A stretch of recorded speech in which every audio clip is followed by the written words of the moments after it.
Good afternoon, welcome to news 360. This is Sandhya. Bulletin లో big breaking update చూస్తున్నాం. ఢిల్లీ ముఖ్యమంత్రి అరవింద్ కేజ్రీవాల్ సంచలన వ్యాఖ్యలు చేశారు.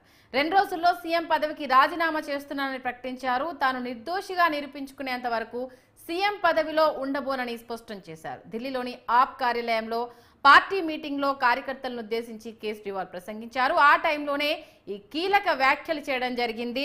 నా పైన వచ్చిన ఆరోపణలు నిజం కాదు అనుకుంటేనే మీరు నాకు ఓటేయండి. నేను రాజీనామా చేస్తున్నాను. నా నిజాయితీని నిరూపించుకోవడానికి నేను సిద్ధంగా ఉన్నాను. నా మీద ఆరోపణలు చేసింది నిజమని నిరూపించడానికి మీరు సిద్ధంగా ఉన్నారా అంటూ కూడా ఆయన ప్రకటించడం జరిగింది. మహారాష్ట్రలో ఎలక్షన్స్ రాబోతున్న నేపథ్యంలో ఢిల్లీ కూడా ఒకేసారి ఎలక్షన్స్ పెట్టండి, అప్పుడు తెలుస్తుంది నేను నిజాయితీగా ఉన్నాను, ఢిల్లీ ప్రజలకు ఏమన్నా చేశాను అంటే వాళ్ళే ఖచ్చితంగా నాకు ఓటేస్తారు. కాబట్టి నా పైన ఆరోపణలు మోపిన నేపథ్యంలో నేను ఈ పదవిలో కూర్చోవడానికి సిద్ధంగా లేను అంటూ కూడా ఆయన సంచలన వ్యాఖ్యలు చేయడం జరిగింది. ఇప్పుడు ఆయన బెయిల్ కండిషన్ నేపథ్యంలో ఎలాంటి ఫైల్స్ పైన సంతకం చేయొద్దు అంటూ సుప్రీం తీర్పునిచ్చిన విషయం తెలిసిందే. ఈ నేపథ్యంలో సంతకాలు చేయలేనప్పుడు సీఎం పదవిలో నేను కూర్చోవడం ఎందుకు అంటూ ఆయన కార్యకర్తల మీటింగ్లో చెప్పడం జరిగింది. దానికి సంబంధించి ఈ నిర్ణయం తీసుకుంటున్నాను. ఢిల్లీ ప్రజలు నేను ఢిల్లీకి చేశానని నమ్మితే నాకు ఓటేస్తారు. నేను అగ్ని పరీక్ష నేను పెట్టుకోవడానికి సిద్ధంగా ఉన్నాను. కాబట్టి మహారాష్ట్రలో ఎలాగో ఎలక్షన్స్ జరుగుతున్నాయి. ఈ నేపథ్యంలోనే మహారాష్ట్రతో పాటు ఢిల్లీలో కూడా ఎలక్షన్స్ నిర్వహించండి. మీరు వేసిన ఆరోపణలో నిజమెంత ఉంది, ఢిల్లీ ప్రజలు ఎవరి వైపు ఉన్నారు తేల్చుకుందాము. ఈ శీల పరీక్షకు మీరు సిద్ధమా అంటూ కూడా ఆయన సవాల్ విసరడం జరిగింది.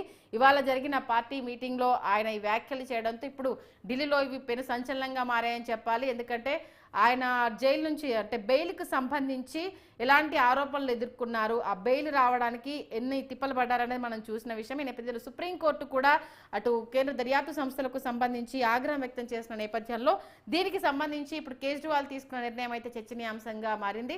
మహారాష్ట్రలో ఎలాగో ఎలక్షన్స్ వస్తున్నాయి, దాంతోపాటు ఢిల్లీలో కూడా ఎలక్షన్స్ జరిపించండి.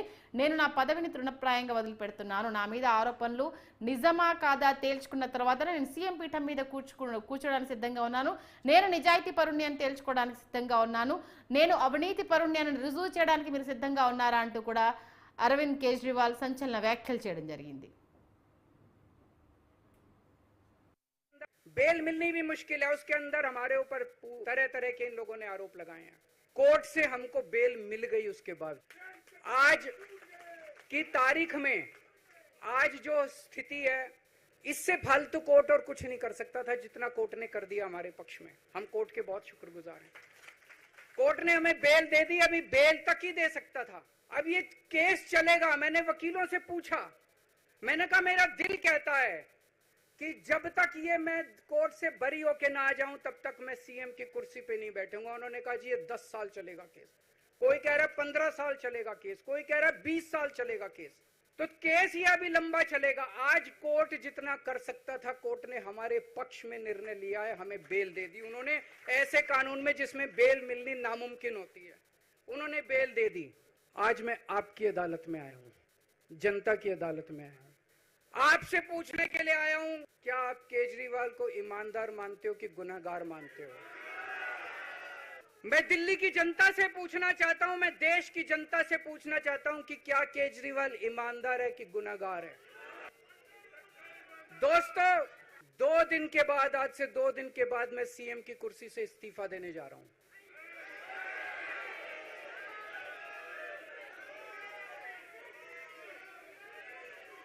और मैं तब तक सीएम की कुर्सी पे नहीं बैठूंगा जब तक जनता अपना फैसला ना सुना दे।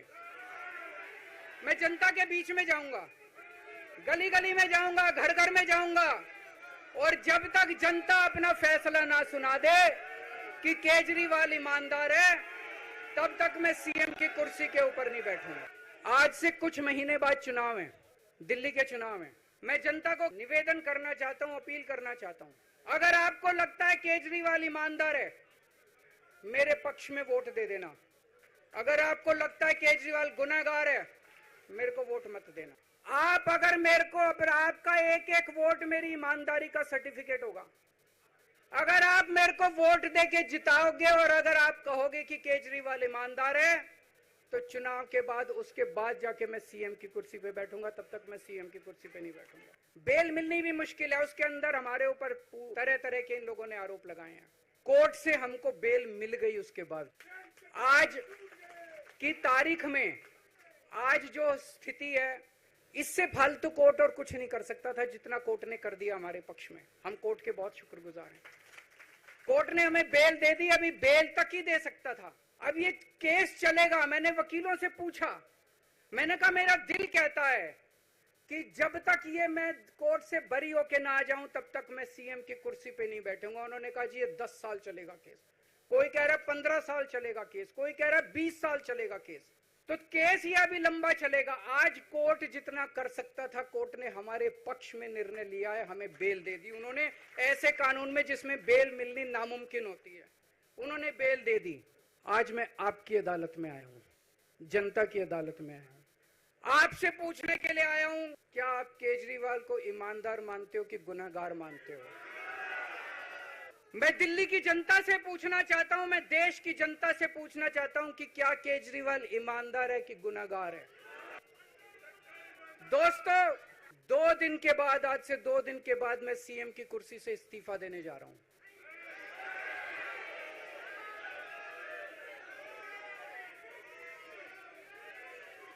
और मैं तब तक सीएम की कुर्सी पे नहीं बैठूंगा जब तक जनता अपना फैसला ना सुना दे।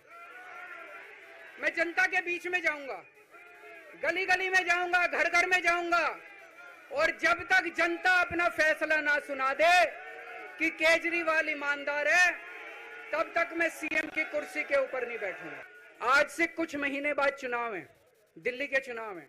मैं जनता को निवेदन करना चाहता हूं, अपील करना चाहता हूं, अगर आपको लगता है केजरीवाल ईमानदार है, मेरे पक्ष में वोट दे देना। अगर आपको लगता है केजरीवाल गुनहगार है, मेरे को वोट मत देना। आप अगर मेरे को, आपका एक एक वोट मेरी ईमानदारी का सर्टिफिकेट होगा। अगर आप मेरे को वोट देके जिताओगे और अगर आप कहोगे कि केजरीवाल ईमानदार है, तो चुनाव के बाद, उसके बाद जाके मैं सीएम की कुर्सी पे बैठ